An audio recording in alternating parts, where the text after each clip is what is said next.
Buenas noches, bienvenidos al banquillo, gracias por estar con nosotros. Hoy vamos a hablar de seguridad, seguridad ciudadana y las acciones de la Policía Nacional en todo el territorio nacional, hasta dónde el estado de excepción que seguimos bajo esa disposición está dando resultados. Nos acompaña hoy aquí en el estudio el ex miembro de la policía, abogado de profesión, Edgardo Mejía. ¿Qué tal? Entonces, Buenas noches, bienvenido. Noches. Un gusto, gracias, muy amable. De igual forma, también oficial retirado, general Danilo Orellana. Qué gusto saludarlo, abogado. Buenas noches. Buenas noches, Rosendo. Y un placer volver a ver a Edgardo. Y esperamos dar luces en este programa en esta noche para que nuestros líderes pues escuchen algunas veces los consejos que pueden ser muchos para que tomen algunas decisiones en el futuro. Muy bien, gracias, general. Y de eso justamente vamos a tratar, de enfocar elementos sobre los cuales se debe trabajar y habrá que mejorar en algunas de las acciones. Abogado Mejía, en los últimos días nos ha sorprendido cómo delincuentes vestidos con uniforme de una unidad especial de la policía asaltan.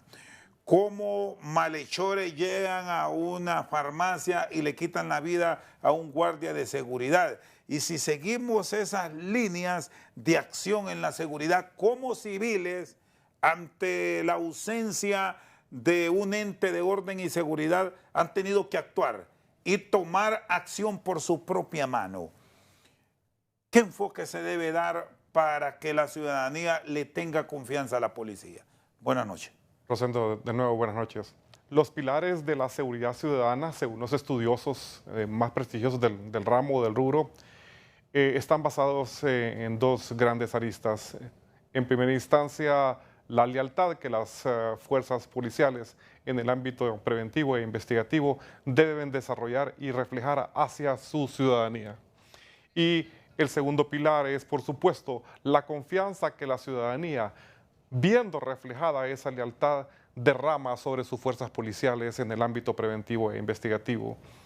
Cuando este tipo de incidentes se dan en un país que está basado en el Estado de Derecho, no podemos culpar a las fuerzas policiales ni a las fuerzas investigativas de lo que está sucediendo, sino que por el contrario debe llamarnos profundamente la atención la descomposición social que nuestro país está sufriendo. ¿Le estamos perdiendo la confianza a la policía o dónde radican estos hechos que nos está llevando a que gran parte de la población actúe y ya no espere un accionar de la policía ante acontecimientos puntuales? Y ojo, que esto ya no solo es de Tegucigalpa y San Pedro Sula, porque eso fue lo que nos dijeron. Está pasando hasta en las aldeas, Edgardo. No, Rosendo, por el contrario. Cuando uno analiza las cifras que respaldan no solamente los esfuerzos de la Policía Nacional y de los entes que colaboran con la Policía Nacional,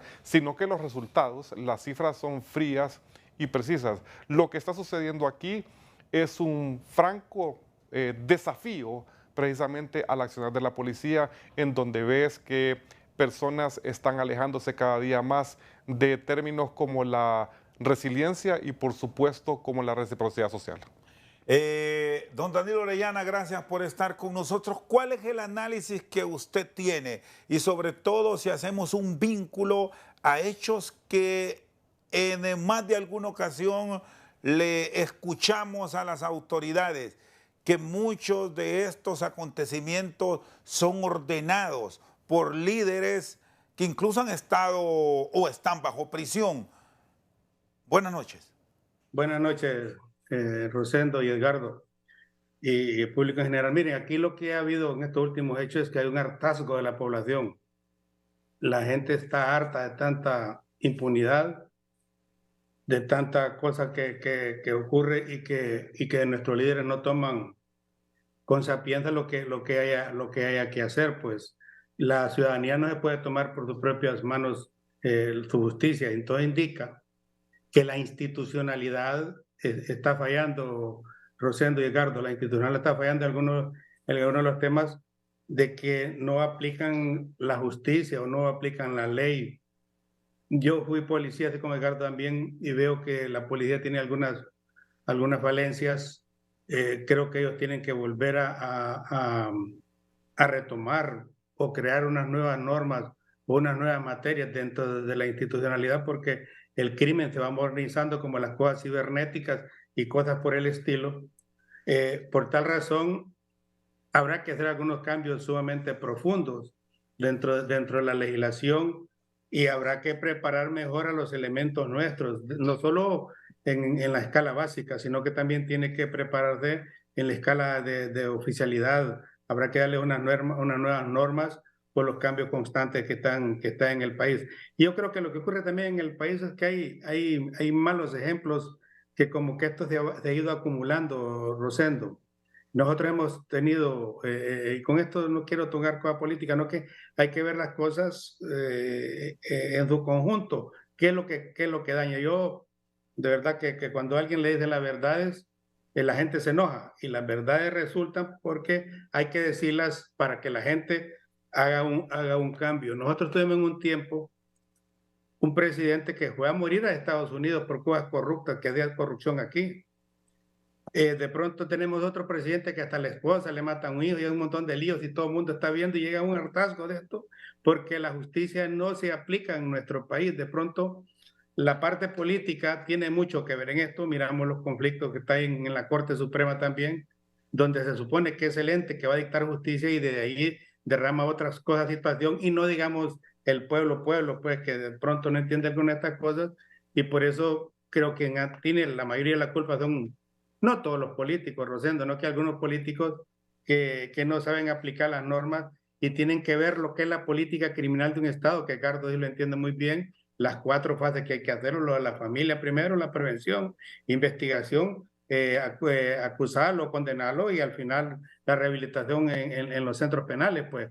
Y de pronto estos sistemas son los que están fallando, son la gente que tiene que tomar las decisiones, que de pronto la gente se cansó y tiene un hartazgo, y por eso toman algunos hechos de tomarse la justicia por sus propias manos, que no tiene que ser así. Es la institucionalidad, y de pronto hay algunas cosas que sí habrá que cambiarlas, Rosendo. ¿Y qué acciones concretas, con la experiencia que usted obtuvo a lo largo de décadas dentro de la institución, deben aplicarse ahora mismo con lo que acumuló de acontecimientos a lo largo de su vida? Sobre todo si observamos que la delincuencia va mutando, que se están adaptando a nuevas acciones, Danilo. Sí, lo que ha ocurrido, y creo que Carlos me puede decir sobre esto. Por ejemplo, en la policía ocurrió una cosa, y aquí hay que hablar las cosas claras. Cuando estaba el expresidente Juan Orlando Hernández, hubo un primer descabezamiento de la policía, que dejó una gran cantidad de generales, coroneles, quiero decir, comisionados, y de pronto después hubo otro corte más adelante, hicieron otro tercero también, como 3, siempre descabezando, y de pronto no hubo una continuidad, Rosendo, que la gente no lo tiene que entender. Esto es como cuando alguien va a un negocio y empieza como mesera, después ya empieza como asistente del cajero, después como cajero. La policía prácticamente es lo mismo: empieza en la escala básica, empieza haciendo patrullajes, después va a hacer investigaciones, de pronto va ascendiendo a los grados a hacer hasta jefe departamental, jefe de posta y un montón de cosas, iba para arriba. Pero de pronto quedó descabezado, y de pronto llegaron los policías muy nuevos, llegaron a tener puestos que no tenían la sapiencia necesaria, y ahora ellos están aprendiendo algunas de estas cosas, y esto hay que decirlo. Entonces, por una u otra razón, el expresidente descabezó esto porque no le interesaba ni quería que supieran algunas cosas que sí los policías lo sabíamos en ese tiempo. Entonces hubo como un desbalance o un vacío en este periodo policial. Yo lo entiendo. Y por eso algunas de las cosas, los jefes policiales han tenido algunos tropiezos, porque no han tenido la expertise necesaria, Chendo y Edgardo y público en general. Entonces hay que entenderlo. Se están sentando, pero tienen que hacer muchos cambios. Yo le recomendaría al actual ministro, que lo que tiene que hacer es, no en mi caso, no que otra gente, llamar a policías antiguos, así como Edgardo, que tiene experiencia, y como asesor. ¿Cuál es el problema grave aquí en el país? Pues son las maras.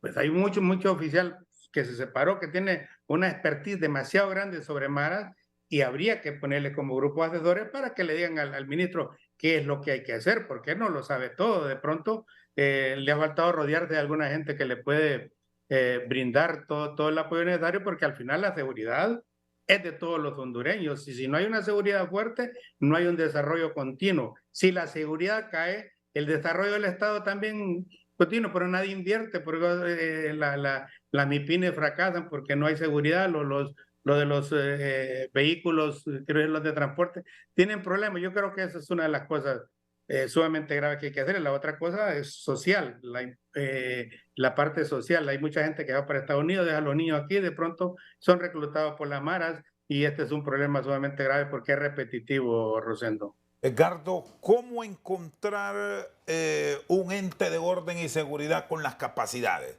Que la cabeza esté conectada con el que ande investigando el delito y que este sea todo un sistema integrado. Y no estar inventando. Rosendo, la realidad de la que habla mi general Danilo Orellana está íntimamente relacionada con este tema y con lo que te voy a contestar a continuación. En 1994, cuando empezábamos a hablar de organizaciones criminales, empezamos a reconocer el accionar y el funcionamiento de dos maras o pandillas, la MS y la 18. Independientemente del órgano integral del que estemos hablando, independientemente de los cambios, hoy por hoy hay que saber admitir que no importa cuánto la policía se capacite, se profesionalice y se certifique. Hoy por hoy, Rosendo, ya no lidiamos con dos organizaciones criminales en Honduras. Hoy estamos lidiando con un mínimo de 13 organizaciones criminales. Entonces, esa mutación y ese dinamismo es lo que la población debe entender a absorber. La población y la ciudadanía quiere ver, Rosendo, de que cuando se toma una determinada medida, política o procedimiento, el delito va a parar o detenerse, y el delito lo que hace es mutar y dinamizarse, porque hay algo que debemos aceptar como ciudadanía a nivel nacional.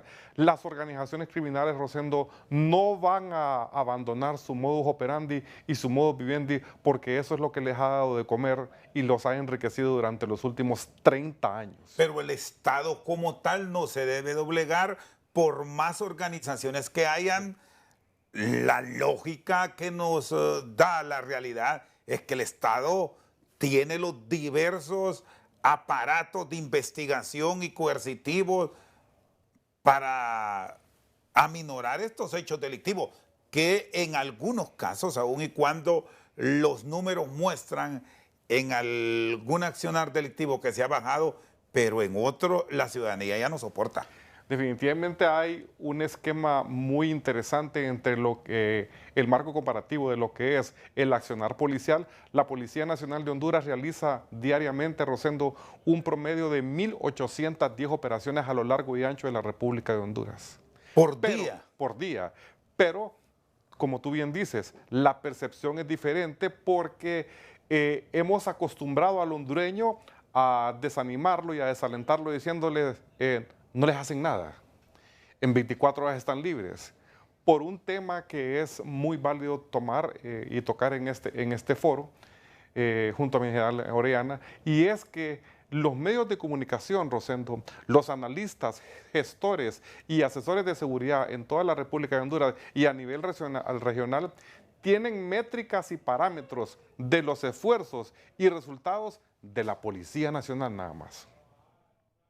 Pero no tenemos métricas y resultados en cuanto a los esfuerzos del Ministerio Público. Si el día de hoy en la República de Honduras, o específicamente en la capital de la República, se realizaron 18 allanamientos, tú no tienes un mecanismo como medio de comunicación para ir a donde el representante de Relaciones Públicas del Ministerio Público el próximo lunes y decirle: la Policía Nacional realizó 18 allanamientos el lunes 22 de abril. Hoy es lunes 29 de abril, 7 días después, ¿sí?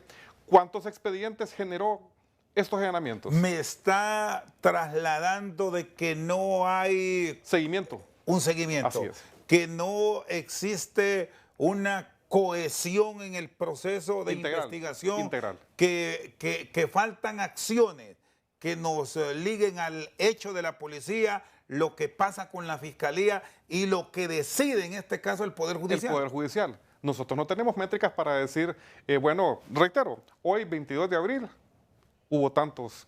Porque aquí, Edgardo, y, no sé, y quiero involucrar al abogado Orellana en esto, los que nos han trasladado históricamente, y usted que estuvo en diferentes cargos general, lo conoce, es que muchas veces las pruebas o las manifestaciones que la policía dice tener no son tan contundentes para que se lleguen a los procesos y existan condenas, detenciones. Pero la población merece, Rosendo, que los órganos de comunicación masiva y relaciones públicas del Ministerio Público le digan por qué no se dieron. ¿Por qué de un número determinado de allanamientos se organizan un número determinado de expedientes que van a ser un número determinado de procesos y que van a ir ese número de procesos al Poder Judicial? Nosotros deberíamos de tener la capacidad de decir, la policía detuvo a tantos, se procesaron tantos, hubo tantos sobreseimientos y hubo tantas condenas. Y eso no lo tiene. Y mucho menos tenemos que de las condenas, cuánta gente se somete en los centros penitenciarios y privación de libertad a programas de rehabilitación. General. Bueno, aquí tiene razón lo que está diciendo Edgardo, que no hay un seguimiento continuo. Y voy a poner un ejemplo sumamente claro ahorita que está en vigencia, lo de las Islas de la Bahía. Pues la Isla de la Bahía, ¿cuáles son los delitos de las Islas de la Bahía? Pues ahí hay prostitución, trata de menores, narcotráfico. Entonces, ¿qué es lo que hay que hacer ahí? El Ministerio Público lo que tiene que hacer es poner un par de fiscales preparados, pero en ese campo, en campo de la niñez, en campo de la prostitución, en campo del secuestro, en campo de trata y en el campo del narcotráfico. Una fuerte tarea de la policía solo para ese delito en esa zona. Eso es lo que ha faltado en el país, clasificar y determinar algunas de estas cosas, pero quien lleva la dirección de la investigación son los fiscales. Y los fiscales tienen que tener una relación conjunta con la policía para que la policía le presente todos los casos y ellos los sepan representar. Pero algunas veces, algunos fiscales no están sumamente preparados en determinada rama o de determinado campo y de pronto los mandan a cubrir ese juicio porque dicen, no, anda vos, porque vos tenés esto. Pero tiene que haber una capacitación, así como la policía que va a las Islas de la Bahía tiene que ser muy diferente a las islas a la gente que está en tierra firme. O sea, ya tiene que tener otra policía, tiene que ser policía de investigación, policía de turismo, y tiene que tener alguna especialidad y algunas capacidades que menciono en este campo. Ahí es donde ha fallado el Ministerio Público y la Policía Nacional, donde tienen que trabajar en conjunto para evitar estas cosas. La otra cosa, Rosendo, que voy a hablar de una parte operativa, porque yo en la parte operativa pues tengo mucha experiencia. Están hablando desde el estado de excepción. El estado de excepción dio resultado en El Salvador, pero aquí lo que tienen que hacerlo es zonificarlo. Ejemplo, si usted mira que en San Pedro Sula, La Planeta, o la San Ramón, o la López allá por Choloma, o la Rosa en Tegucigalpa, o los Naranjos en Ceiba, usted tiene que declarar en estado de excepción esa zona específica, pero con un fiscal exclusivo, para atender a esa zona y centralizarla y cercarla con toda la información que tenga y no afectar el resto de la sociedad que están trabajando en otros lugares que les pueden dañar, pero no generalizarlo, porque los delincuentes no son todos, es una minoría. Yo creo que aquí lo que falta es un poquito de más de trabajo, un poquito más de sapiencia, Edgardo y Rosendo, y que la gente tiene que entenderlo. Por eso dije al principio, vamos a tratar de dar luz, ojalá que los que estén arriba traten de agarrar los ejemplos de esto y logren centralizarlo y trabajar. Pues la fiscalía tiene mucho que ver. Y la otra cosa que trae impunidad, porque las instituciones tienen que dar rendición de cuentas, Rosendo. Si no hay una rendición de cuentas, entonces la cosa falla. Voy a poner ejemplos. Yo hablo con ejemplos concretos. Hubieron 3 muchachos que los llamaron, o varios muchachos que los llamaron para hacer los oficiales auxiliares dentro de la policía. Hubo un mal tratamiento en el entrenamiento de ellos, donde no supieron manejar eso y vivieron 3 muchachos que fallecieron en La Paz. Ahí, ¿qué es lo que hay que hacer ahí? Ahí hay una rendición de cuentas. De pronto la propia institución que tiene que tener credibilidad ante el pueblo, tiene que decir, miren, ocurrió esto, esto, esto y esto, y estos son los supuestos responsables, si hay responsables o tenían algún problema médico, porque no hay un montón de gente que están sufriendo los familiares, pero tiene que haber una rendición de cuentas de todo esto. Si hubo un operativo, inmediatamente tiene que salir el vocero y decir, salió esto y dio en esto, porque al pueblo hay que rendirle cuentas. Si no le rinde cuentas, ¿qué es lo que ocurre? No hay credibilidad y el pueblo no cree en la policía ni en las instituciones. Por eso hay que tiene que haber una rendición de cuentas de todas las actividades que haga la policía, en cualquier lugar que haya con el Ministerio Público. Si esa rendición de cuentas no se da, entonces de pronto hay lagunas y cosas oscuras que la gente la interpreta a su manera. Muy Como bien. dice, no, lo dejaron salir porque se pusieron de acuerdo o alguna cosa, como lo estaba diciendo Edgardo. Por eso es importante la institución y la rendición de cuentas. Muy bien, los oficiales de policía en condición de retiro, Danilo Orellana y Edgardo Mejía, están con nosotros al banquillo. Hacemos una pausa, ya en breve seguimos revisando cómo está la seguridad ciudadana en nuestro país. Ya volvemos. Seguimos al banquillo, están con nosotros Edgardo Mejía y Danilo Orellana. Edgardo, el estado de excepción. Hay quienes dicen que se ha dado resultado, pero volvemos a lo de la reacción ciudadana, que es al final a quien se debe el Estado dándole una respuesta efectiva. Si ahora mismo le vamos a preguntar al ciudadano de a pie de sus conceptos sobre la seguridad, van a reclamar. ¿Por qué no ha dado los resultados que, por ejemplo, sí dio en El Salvador y que señalaba el general Orellana? Bien, hay diferentes aristas mediante las cuales te puedo contestar. Asegurar un país que es del tamaño de Olancho no es asegurar Honduras, número uno. Número dos, platicaba con un ciudadano salvadoreño el viernes pasado y me dice que el presidente Bukele en El Salvador te manda 15 días privado de libertad si te llegan a encontrar el equivalente a 3 cervezas en un operativo. 15 días privado de libertad. En segunda instancia me dice ¿Por que... embriaguez? Sí, habitual. Habitual. Sí. Es más, me especificaba que uno de los mayores beneficiados en El Salvador, con todas las medidas que el presidente Bukele ha institucionalizado, son el famoso sistema de taxis Uber, porque ahora la gente definitivamente se abstiene de beber y quien está sufriendo son los centros nocturnos, los centros donde se expenden bebidas alcohólicas, porque ahora el usuario que antes se tomaba 3 cervezas, guarda esos $20 para el Uber y se toma 3 cervezas menos, porque los periodistas y los comunicadores sociales, hay equipos especializados, Rosendo, en la República de El Salvador, dedicados única y exclusivamente a la cobertura de retenes policiales móviles y estáticos, en donde si tú eres requerido y se te encuentra alguna pifia o alguna falla con relación a la ley, no hay salvación, por decir. En 1 minuto y medio estás en todas las redes sociales. Entonces habría que analizar que lo que está desarrollando El Salvador, por muchos resultados y alabanzas que recibe el presidente Bukele, es una cultura de miedo. Y en Honduras, entonces, ¿cómo deberá enfocarse, insisto, para que la ciudadanía confíe y llame a la policía e incluso certifique acontecimientos que en algunos casos se ha quedado el video como evidencia? No sé si producción tiene el último video para compartirlo de lo que ocurrió recién el fin de semana, porque aquí estamos ante acontecimientos que los vimos en su momento en películas. Esto fue en una farmacia en el sector sur de la capital, que llegó un malviviente y terminó con la vida de un guardia de seguridad sin mediar palabra alguna, Edgardo. Bien,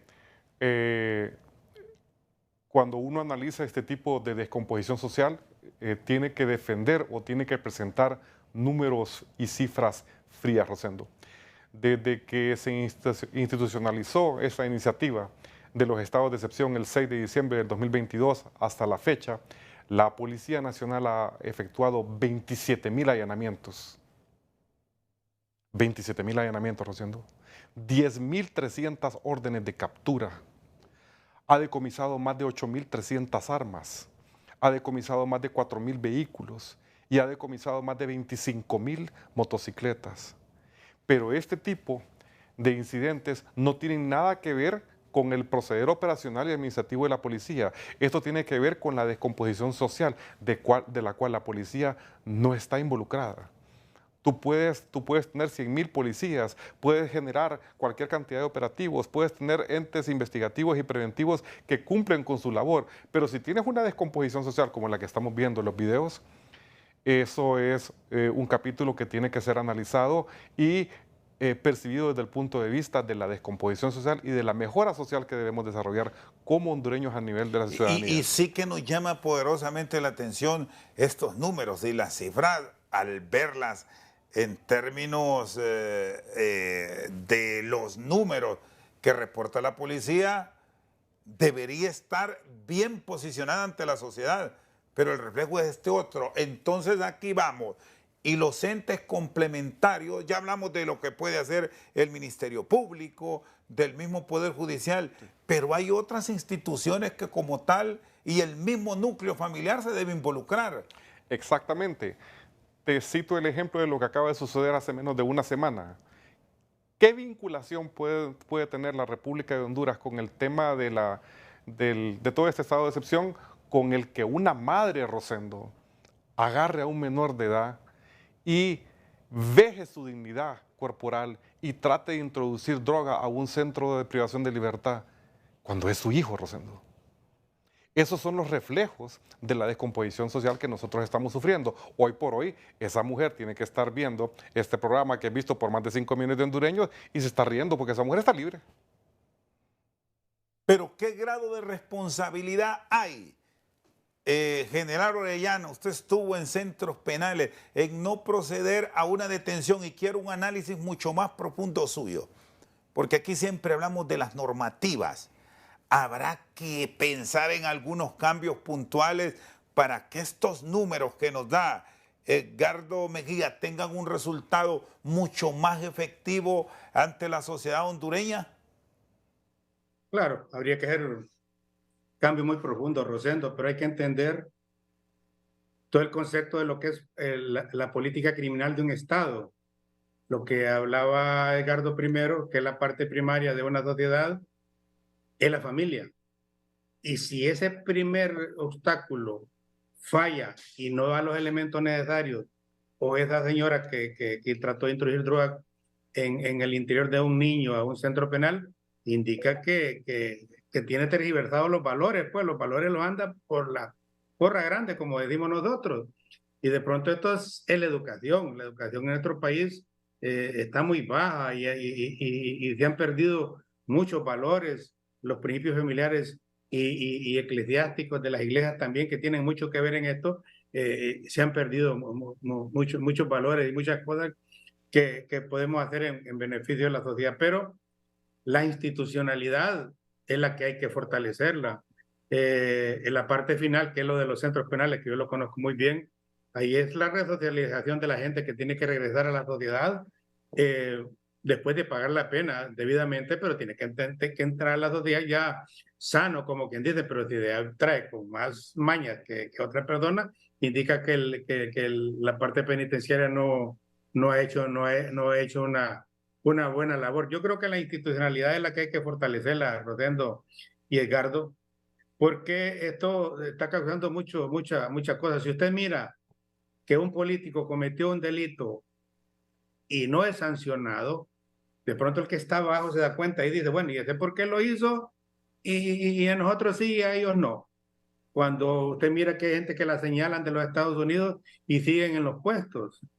Cuando alguien sacaron dinero de los bancos centrales y se fueron por otra razón políticamente, que no tengo que hablar de eso, pero son un delito que ocurre. Yo lo miro como policía y lo miro como un delito que ocurre, pues, ¿me entiendes? Y está ahí. Entonces la gente mira y dice, bueno, yo me voy a hacer político porque yo puedo ir a robar. De pronto los principios se van perdiendo, y los valores se van perdiendo. Y eso que con la gente que tiene algún conocimiento o ha pasado por la universidad o tiene algún nivel de estudio, y no digamos la escala que no ha estudiado, lo mira en otra forma diferente, pero los conceptos hay que analizarlo muy bien, porque la impunidad del país y la cosa social es el detonante de este país, donde los políticos y los líderes tienen que entender que tiene que haber un cambio necesario dentro del país para transformar este país. Mire, este país es maravilloso y bello. Hay tanta riqueza y tantas cosas que pueden quedar, porque aquí hay cosas que hay que hacer. Un país grande como Estados Unidos ya tienen todo hecho, pero aquí hay tantas cosas maravillosas que hay que hacer que por cosas políticas están perdiendo y de pronto estamos perdiendo nosotros. Mire, aquí en el campo, yo que trabajo en el campo, nosotros no tenemos ni mano de obra porque la gente se nos está yendo, Rosendo. Es un problema grave que tenemos nosotros en el campo y en un montón de áreas que se ha ido gente muy especializada. Por eso los políticos son los que tienen que hacer los cambios. Los líderes normalmente son los que toman las decisiones de un Estado de Derecho para crear las bases de normas. Sí, apostaría, abogado Orellana, por reformas, por cambios, no por encima, sino profundos en el Código Penal, por citar un caso, por revisar incluso ese catálogo de delitos que le permiten a un juez actuar entre la prisión preventiva o la defensa en libertad.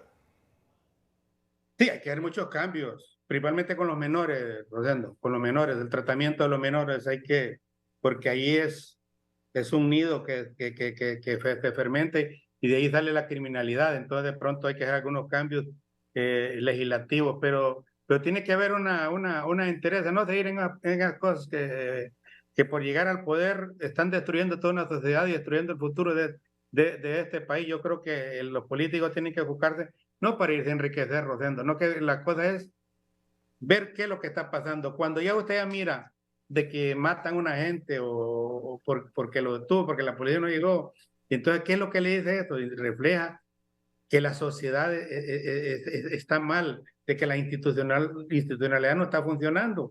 De pronto, eso es lo que tienen que ver nuestros políticos y tienen que hacer los cambios necesarios, idóneos. La otra cosa, tienen que fortalecer la policía.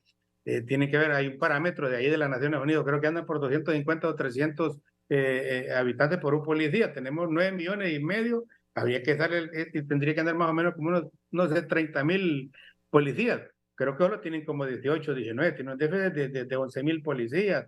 De pronto habrá que fortalecer esto y habrá que hacer los cambios necesarios, pero no solo el hacer un estado policíaco, no, eso no funciona así. También tiene que haber el desarrollo y el desarrollo humano y social. Eso tiene que ir a la par, Chendo.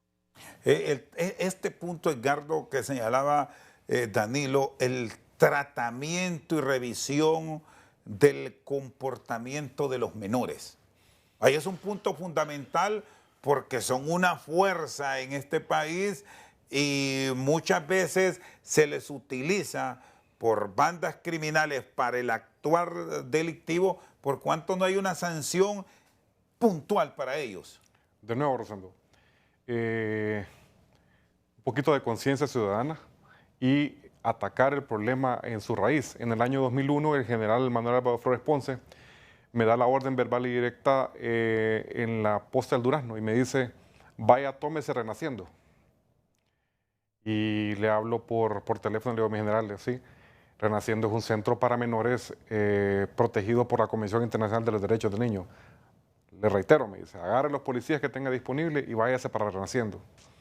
Y llego a Renaciendo, Rosendo, puntualmente porque un miembro de una determinada organización criminal le arranca el tablero de un pupitre, a un pupitre, para que juegue de palabras, y con el tablero de ese pupitre le abre el cráneo a otro miembro de otra organización criminal. Y ya venimos y lo de medicina forense, se asegura la escena del crimen y permanecemos ahí de 3 a 4 días asegurando el perímetro y resguardando el orden porque los más temerosos definitivamente eran los orientadores y los maestros que realizan sus labores pedagógicas en ese centro. En el ínterin yo veo a una persona de 12 años con características anatómicas extremadamente pequeñas y veo un niño privado de libertad y le digo, papadito, ¿por qué estás aquí, Leo? Ah, es que una conocida de 16 años, me dice, nos ofreció y nos contrató para matar a un enemigo de ella. Me dice. Y nos dijo que en recompensa iba a tener relaciones íntimas con nosotros. Nosotros cumplimos, fuimos a matar a la persona que por la cual nos había contratado, tuvimos relaciones íntimas con ella, entonces ahora resulta que estamos aquí por homicidio y por violación, porque ella cuando nos contrató y en el momento de todo este desastre tenía 16 años. Ese es el tipo de análisis que hay que hacer acerca de, por ejemplo, edades punibles, niveles de raciocinio de los jóvenes y, por supuesto, qué es lo que está llevando a estos jóvenes a tener ese roce con el delito. Porque ese es un niño que debería estar en un aula de clase de 6º grado. Y aquí siempre se han generado polémicas. Vamos a ir a la pausa.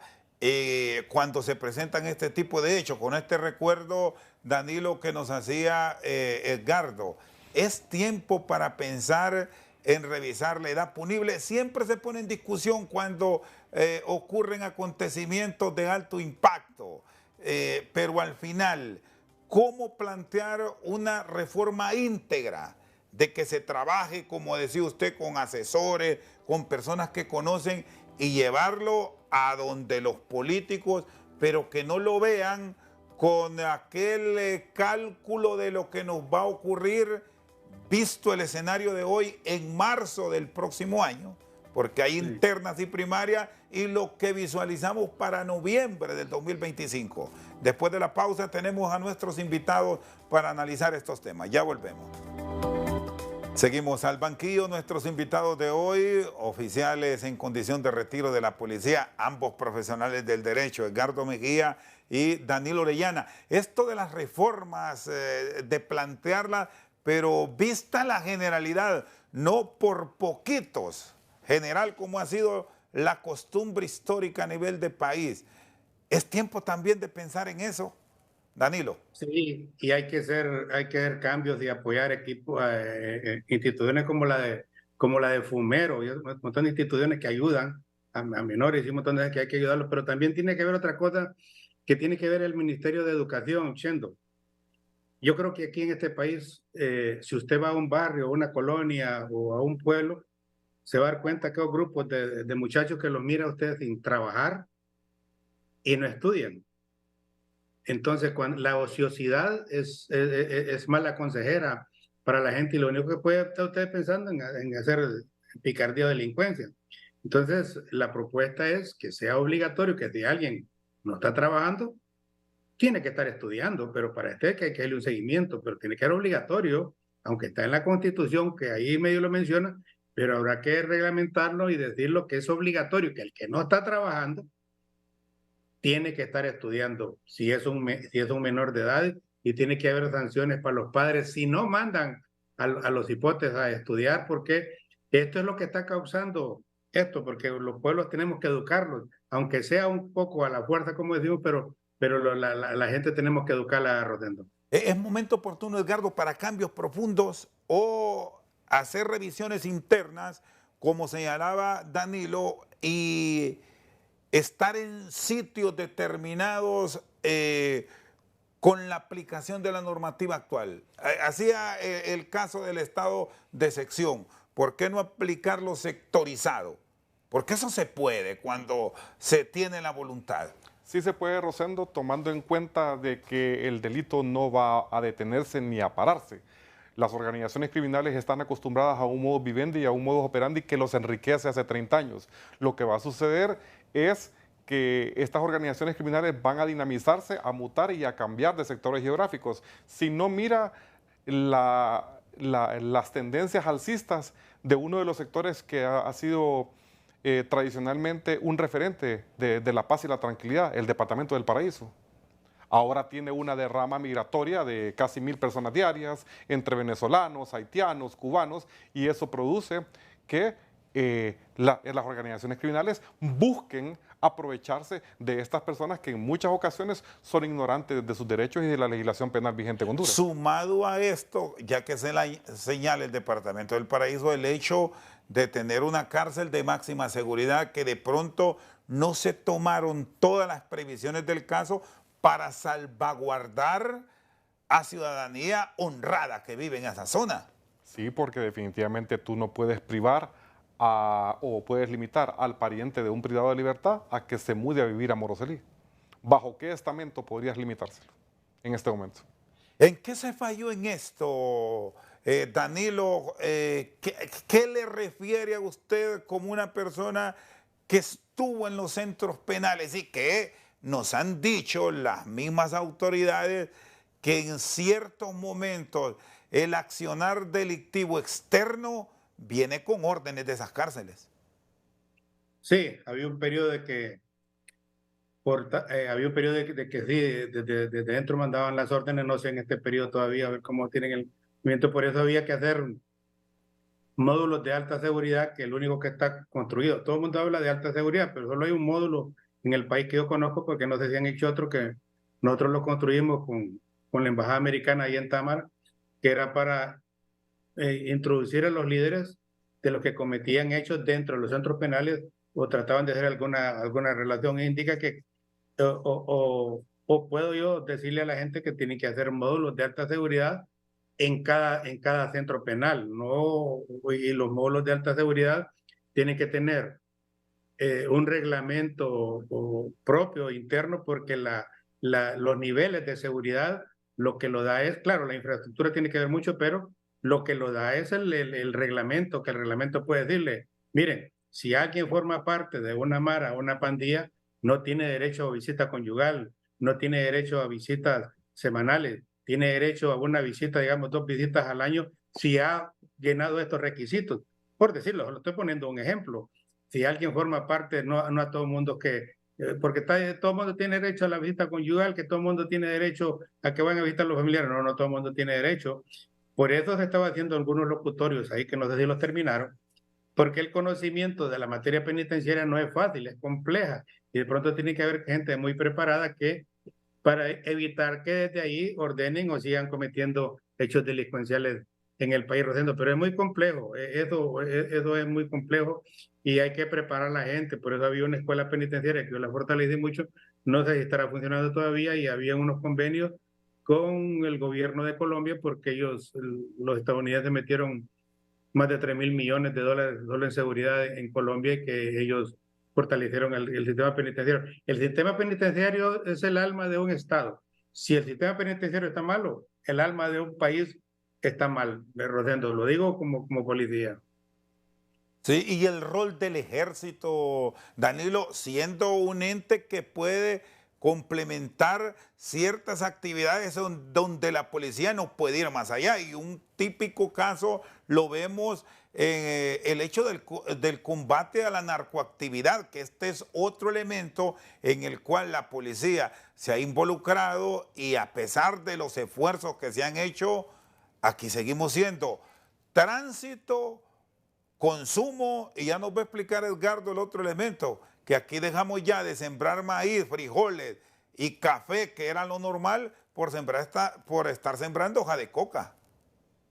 Es grave, Rosendo, lo que está pasando en el país. Indica que hay grupos organizados criminales que están involucrados con un montón de personas dentro del país y que están haciendo estos sembradíos de coca, que ya eso indica que si usted tiene un sembradío de coca, quiere decir que cerca, ahí tienen un laboratorio donde tienen que procesarlas, pues entonces, y usted ha visto cuánta cantidad ha hecho las Fuerzas Armadas y ha destruido. Entonces, por este concepto hay que involucrar al personal idóneo en esto para que haga los seguimientos. Ahora con tantos sistemas sofisticados, usted ubica inmediatamente esos sitios. Había que ver los propietarios de las propiedades también. Pero sí es grave, es sumamente grave esto, porque entonces ahora ya estamos convirtiendo en productores, pues, del país. Y hemos visto que desde el 2009 para acá, con respecto al narcotráfico, ha habido problemas sumamente graves, y creo que los Estados Unidos lo saben, y saben desde dónde viene todo esto y cómo viene, y qué es lo que ha arrastrado. Entonces, esto de que llevaron al expresidente y a un grupo de ex policías y militares que todavía faltan todavía, que tienen que llevar, y que se involucraron en esta cadena, no indica que no sigan trabajando. Y los grupos siguen trabajando fuerte, y ya en otras situaciones y con otros contactos y con otras rutas. Y el trabajo de la policía no es fácil. Y la narcoactividad trae problemas de seguridad graves en un país, Rosendo, no solo por el lavado de activos, no, que trae cualquier cantidad de problemas. Si usted acuerda, en el 2004 para acá, hasta el 2015, Aquí habían muertos por todos lados, vendetas, diputados muertos, un montón de gente muerta, pues, que hubieron aquí y que hay tanta información en Estados Unidos de un juzgado que el Ministerio Público tiene un gran trabajo ahí, yo no sé, a través de la embajada es que tienen que hacerlo eso, no ir a ver un juicio allá de tres fiscales, no, a través de la embajada americana, dile, miren, necesitamos esta información con el Departamento de Estado, vamos a ver si que nos pueden conseguir toda la información clasificada para la canadiense, pero nosotros tenemos que trabajar y se trabaja con los gringos en esta situación de lo que ha ocurrido, porque esto que ha ocurrido en el país de la criminalidad y el narcotráfico es una cosa que nos deja mal como país y nos deja mal como a la institucionalidad y de pronto había que ver que hay que tener cuidado que el que llegue a la presidencia hay que verlo con cuidadito porque lo que pasó no es una cosa que hay que tomar a la carrera rociando deportivamente, no que hay que tomarlo sabiamente y hay que tomar las medidas de que todo el que llega a la presidencia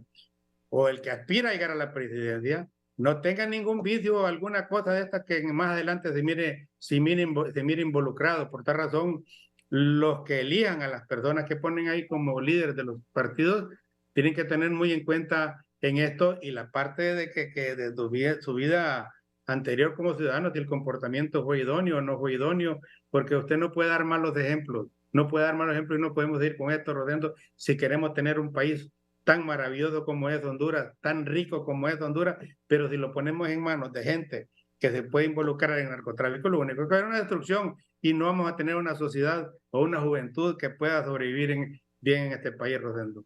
Muy bien, hacemos una pausa. Este tema de la narcoactividad y la reacción que debe tener la autoridad de orden y seguridad y el mismo ejército.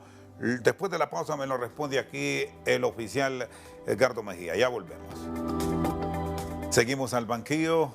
Edgardo, ¿cómo tener una visión clara en esto del combate a la narcoactividad que también nos están generando dificultades internas y no digamos a nivel externo con los acontecimientos ya vistos? De nuevo, Rosendo, volvemos al tópico de la descomposición social.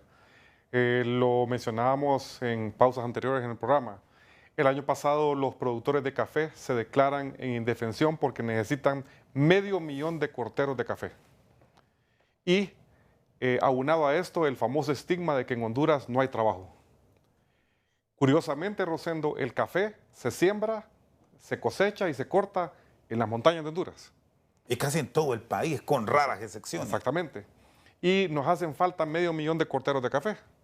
Pero paradójicamente, o en contraste a este tipo de declaraciones, las Fuerzas Armadas de Honduras y la policía genera aseguramientos y cortes de hoja de coca todas las semanas calendario en Honduras. Entonces hay un contraste en cuanto a que en Honduras no hay trabajo, a que necesitamos corteros de café, pero nos sobran los sembradíos de coca. Eso definitivamente tiene que ver con esa descomposición social que hemos estado mencionando durante este programa.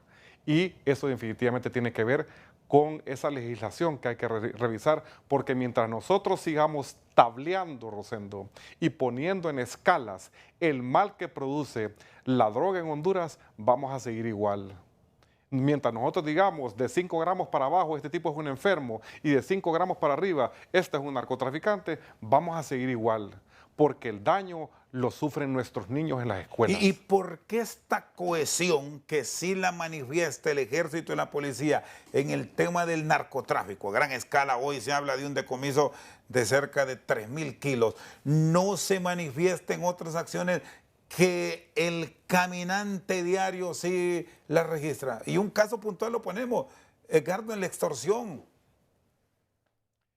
Rosendo, lo hemos dicho en otras ocasiones en este mismo foro, a problemas ejemplarizantes hay que darle soluciones ejemplarizantes. Tú no le puedes decir al dueño de este canal, tengo que levantarme a las 4 de la mañana para monitorear las noticias de la región centroamericana y el resto del mundo. No, tú sabes que te tienes que levantar a las 4 de la mañana y hacer ese sacrificio diario para estar debidamente informado y ser un referente en este país con tu programa. Las decisiones emblemáticas tienen que ser aplicadas a problemas emblemáticos independientemente del año preelectoral o electoral en el que estés y independientemente de los votos que puedas perder. Es decir, compromiso. Así es. General Orellana, y el tema de la tecnología lo meto aquí porque esto es un elemento fundamental que puede contribuir, así como vemos en grandes naciones, a tener entes de orden y seguridad comprometidos y con un apoyo que hoy no se puede prescindir de él. ¿Lo tenemos o hay que seguir con mayor apuesta financiera para ello?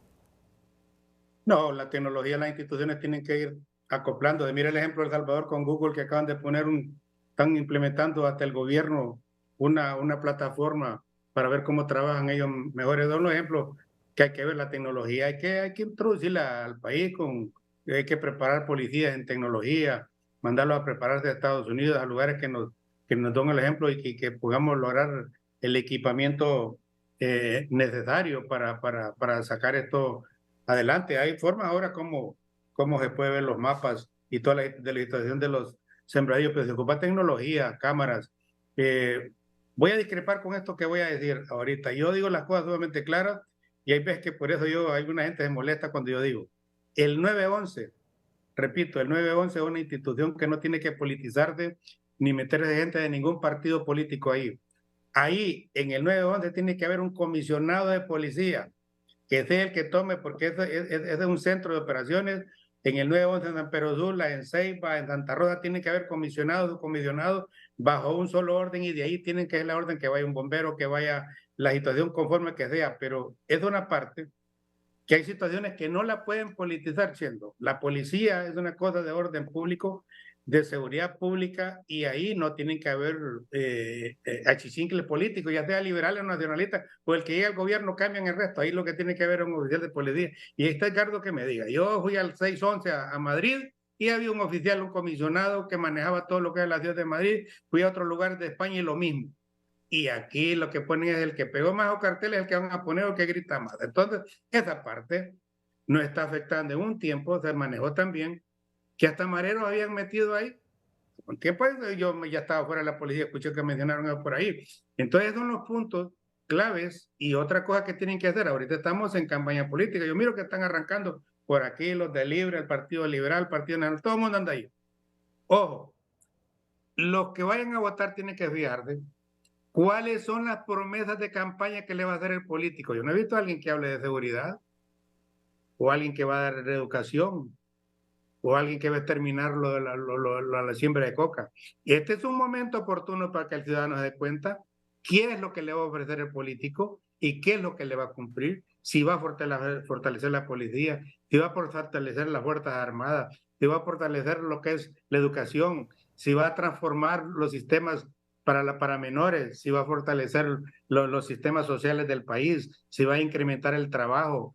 Esto es lo que hay que ver los políticos en este momento y tienen una gran oportunidad ahorita, tanto el político como el ciudadano, Rosendo, porque lo que está ocurriendo en el país, con lo que está diciendo Edgardo, con respecto a los sembradíos de coca, y que le hemos podido ver que hay más para sembrar coca y menos para cosechar café, o sea que los valores se han tergiversado, están equivocados, estamos perdidos como sociedad, como institucionalidad, como sociedad, que es la parte principal que nos parece que ganamos más con la cocaína que con el café, si esto es malo y esto es bueno. Entonces, yo creo que los valores andamos mal rodeando en todo. En eso el Estado tiene que trabajar, las escuelas tienen que trabajar en esto, las iglesias tienen que trabajar en esto, porque se nos está yendo el país de la mano. Y ahora con la tecnología y que todo el mundo anda con los teléfonos y que todo el mundo se ha engañado con los teléfonos, que cree que todo lo que sale ahí es cierto, estamos equivocados. Como hay principios y valores que no los podemos perder dentro de este país, como hacerle caso a los padres, respetar a la autoridad. Aquí cualquiera que lo pare un policía, le hace falta el respeto al policía. Y le dice, bueno, ¿y vos por qué me parás? ¿Y vos quién sos? Vos no sabés que soy yo soy el diputado tal, pues soy tal persona, soy esto y soy el otro, menciono por decirlo así, pues soy el empresario tal, no hombre, mira, en vez de decirle, sí señor, ¿qué es lo que ocupa? ¿Qué es lo que necesita? No, que mire que tal cosa, esto y lo otro. Muy bien. Lo que ocurrió con una dama ahí en San Pedro, en Tegucigalpa, que salió con un arma, ella con cuidado lo hizo. Pero si usted mira, hay que analizarlo socialmente. Hay un montón de personas que usted mira que andan pidiendo, sí tienen derecho, pero de una parte social de que el Estado no ha hecho lo necesario para darle trabajo a esa gente. Mírelo. Usted miren los peajes que están en Cihuatepeque, en Yojoa, o en el otro peaje que haya, se va a dar cuenta que hay una gran cantidad de gente que está vendiendo y esto, porque no tienen trabajo. Y entonces de pronto esto hay una descomposición social que los políticos en esta oportunidad pues tienen que tomarlo en cuenta. Muy bien, gracias Danilo, muy amable.